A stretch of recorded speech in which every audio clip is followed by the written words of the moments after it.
Hello दोस्तों, स्वागत है आपका हमारी इस नई वीडियो में। और आप देख रहे हैं आपका अपने YouTube channel banking jobs guide, जिसमें है ऑल अबाउट बैंकिंग जॉब्स। तो जो भी कैंडिडेट बैंकिंग सेक्टर के अंदर ग्रेजुएट अप्रेंटिसशिप करने के इच्छुक है तो उन कैंडिडेट्स के लिए यहाँ पे बड़ी वैकेंसी है वो निकल के आ चुकी है। जी हाँ दोस्तों, इंडियन बैंक जो कि देश का एक नेशनलाइज्ड बैंक है जिसमें इलाहाबाद बैंक भी शामिल है, तो इसके द्वारा ऑफिशियल एक नोटिफिकेशन जारी किया गया है जिसमें अप्रेंटिसशिप एक 1961 के तहत है। वर्ष 2025-26 के लिए लगभग 1500 पदों के लिए यहाँ पे देश भर के जितने भी स्टेट्स हैं उनके लिए, वेरियस स्टेट्स के लिए यहाँ पे एप्लीकेशन फॉर्म्स है वो निकाली गई है, जिसका एप्लीकेशन फॉर्म है वो 18 जुलाई से लेकर 7 अगस्त 2025 तक इसके ऑफिशियल वेबसाइट के माध्यम से और एनएटीएस पोर्टल के माध्यम से आप फिलअप कर सकते हो। तो सारी जानकारी वैकेंसी के रिगार्डिंग मैं आपको यहाँ पे देने वाला हूँ।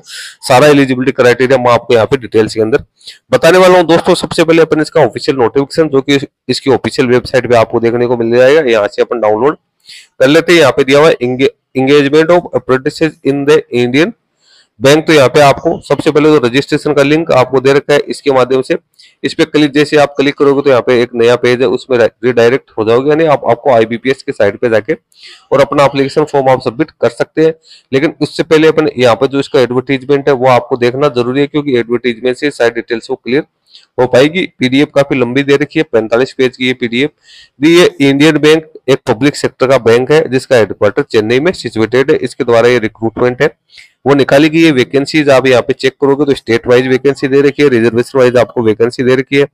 आंध्र प्रदेश में 82 वैकेंसी है, अरुणाचल प्रदेश में 1, आसाम में 29, बिहार में 76, चंडीगढ़ में 2, छत्तीसगढ़ में 17, गोवा में 2, गुजरात में 35, हरियाणा में 37, हिमाचल प्रदेश में 6, जम्मू कश्मीर में 3, झारखंड में 42, कर्नाटक में 42, केरला में 44, मध्य प्रदेश में 59, महाराष्ट्र में 68, मणिपुर में 2, मेघालय में 1, नागालैंड में 2, एनसीटी ऑफ दिल्ली में 38, उड़ीसा के अंदर 50 वैकेंसी है, पुदुचेरी में 9 है, पंजाब में 54 है, राजस्थान में 37, तमिलनाडु में 277, तेलंगाना में 42, त्रिपुरा में 1, उत्तर प्रदेश में 277, उत्तराखंड में 13, वेस्ट बंगाल में 152, टोटल 1500 वैकेंसी है वो निकाली गई है। एससी कैटेगरी के लिए 255 वैकेंसी, एसटी के लिए 77 वैकेंसी है, ओबीसी के लिए 351, ईडब्ल्यूएस के लिए 137, अनरिजर्व के लिए 680 वैकेंसी निकाली गई है। अब डिस्ट्रिक्ट वाइज जो वैकेंसीज है वो भी आपको नीचे देखने को मिल जाएगी। एप्लीकेशन फॉर्म है उसके भरने के लिए आपको पास जो एलिजिबिलिटी क्राइटेरिया की बात करें तो ऑल इंडिया के कैंडिडेट इसमें अपना एप्लीकेशन फॉर्म सबमिट कर सकते हैं। एज है वो 1/7/2025 के अकॉर्डिंग यहाँ पे काउंट की जाएगी। सारा एलिजिबिलिटी क्राइटेरिया 1/7/2025 को आपके पास में होना जरूरी है। मिनिमम एज यहाँ पे 20 ईयर्स और मैक्सिमम एज है वो 28 वर्ष यहाँ पे रखी गई है। कैंडिडेट के पास में ग्रेजुएशन पास आउट की क्वालिफिकेशन है वो होनी जरूरी है एनी डिसिप्लिन में। इसके साथ ही कैंडिडेट है वो 1/4/2021 इसके बाद में पास आउट होना जरूरी है। अपर एज लिमिट में एससी एसटी ओबीसी का कोई कैंडिडेट है, फिजिकल डिसेबल पर्सन है, या 1984 दंगों से जो पीड़ित कैंडिडेट है, या विडो डिवोर्सी या वुमन लीगली जो सेपरेटेड है अपने हस्बैंड से, तो उनके लिए भी यहाँ पे एज लिमिट में छूट का प्रावधान है वो गवर्नमेंट के रूल्स के अकॉर्डिंग है वो किया हुआ है, तो वो इस छूट का लाभ ले सकते हैं यदि उनकी एज है जो निर्धारित एज यहाँ पे अनरिजर्व कैटेगरी के लिए रखी है उससे ऊपर यहाँ पे जा रही है। तो उसके बाद सिलेक्शन प्रोसेस और अदर कंडीशंस की बात करें तो जितने भी कैंडिडेट ऑल एलिजिबल कैंडिडेट है उनको अपना रजिस्ट्रेशन है वो एनटीएस पोर्टल के माध्यम से करना है।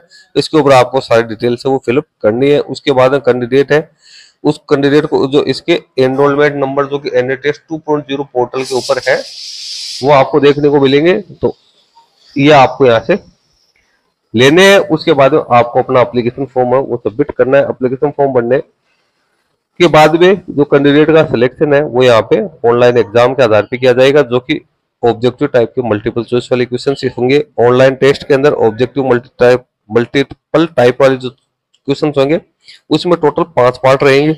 रीजनिंग एप्टीट्यूड के 15 क्वेश्चन 15 नंबर के, कंप्यूटर नॉलेज के 10 क्वेश्चन 10 नंबर के, इंग्लिश लैंग्वेज के 25 क्वेश्चन 25 नंबर के, इंग्लिश क्वांटिटी एप्टीट्यूड के 25 क्वेश्चन 25 नंबर के, general awareness with special reference to banking industry के 25 क्वेश्चन 25 नंबर के, यानी 100 क्वेश्चन 100 नंबर होंगे। 60 मिनट का टाइम आपको लोड किया जाएगा। टेस्ट है वो जो मेजर रीजनल लैंग्वेज है उसमें, उसके साथ ही आपको इंग्लिश है उसमें देखने को आपको मिल जाएगा। यहाँ पे नेगेटिव मार्किंग है वो भी रहने वाली है, प्रत्येक रॉन्ग आंसर के लिए 1/4 नेगेटिव मार्किंग है वो रहेगी।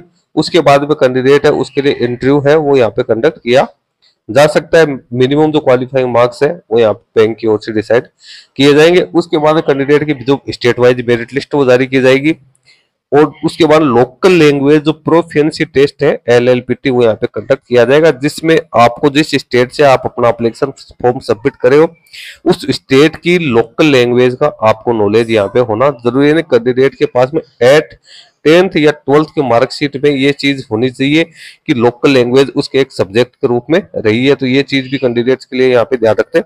बात है कौन कौन से स्टेट में कौन कौन सी लैंग्वेज चलेगी, तो वो आप यहाँ पे चेक कर सकते हो। हर स्टेट के आगे उसकी जो ऑफिशियल लैंग्वेज है उसकी जानकारी दे रखी है। अब स्टाइपेंड की बात करें तो मेट्रो अर्बन ब्रांचेज में 15,000 रुपए स्टाइपेंड मिलेगा, जिसमें से 4,500 रुपए DBT के थ्रू है वो गवर्नमेंट ऑफ इंडिया का पेमेंट होगा, और 10,500 रुपए कैंडिडेट को मिलेंगे।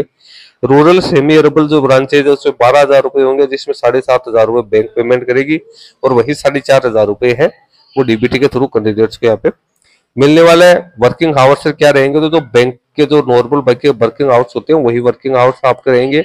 इसके साथ ही आपकी ट्रेनिंग है वो 12 महीने के लिए यहाँ पे रहेगी। ये ओनली यहाँ पे ट्रेनिंग है, किसी प्रकार का कोई परमानेंट एम्प्लॉयमेंट नहीं है। एप्लीकेशन फी में जनरल OBC EWS कैंडिडेट के लिए 800 plus GST, SC/ST physical disable person के लिए 175 प्लस GST कैंडिडेट को ठेका पेमेंट करना है, जो कि ऑनलाइन मोड में यहाँ पे है वो पेमेंट करना जरूरी है। उसके बाद नीचे पर चलते हैं तो एप्लीकेशन फॉर्म किस प्रकार से फिलअप करना है।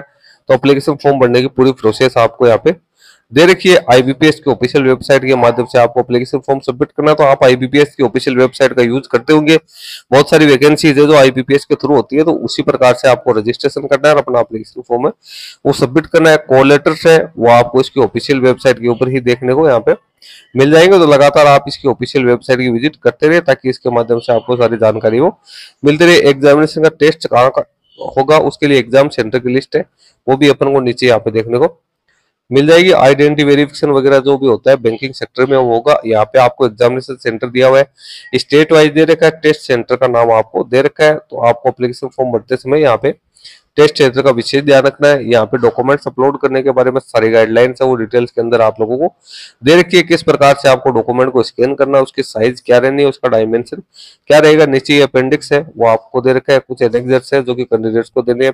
उसके बाद नीचे आपको डिस्ट्रिक्ट वाइज मेरिट लिस्ट दी है, तो 15 पदों के लिए जो वैकेंसी निकाली गई है उसकी डिस्ट्रिक्ट वाइज आप यहाँ पे देख सकते हो कौन से डिस्ट्रिक्ट में कौन सी डिस्ट्रिक्ट के लिए वैकेंसी निकल के आई है। तो आप अपना डिस्ट्रिक्ट भी यहाँ पे चूज कर सकते हो, जिस स्टेट से आप एप्लीकेशन फॉर्म सबमिट करो उसको स्टेट को भी यहाँ पे उस स्टेट के पर्टिकुलर डिस्ट्रिक्ट है उसको भी आप यहाँ पे चूज करके अपना एप्लीकेशन फॉर्म है वो सबमिट कर सकते हो। तो दोस्तों ये सारी इंपॉर्टेंट जानकारी जो कि इस वैकेंसी के रिगार्डिंग थी मैंने आप लोगों के साथ शेयर कर दी है। ज्यादा जानकारी के लिए आप इसका ऑफिशियल नोटिफिकेशन है उसको केयरफुली रीड आउट कर सकते हो। दोस्तों इसके बारे में अदर कोई अपडेट आएगी तो मैं अपने यूट्यूब चैनल के माध्यम से आप लोगों को भी इंटीमेट कर दूंगा। वीडियो में इतना ही। वीडियो अच्छा लगे तो लाइक शेयर करना। धन्यवाद।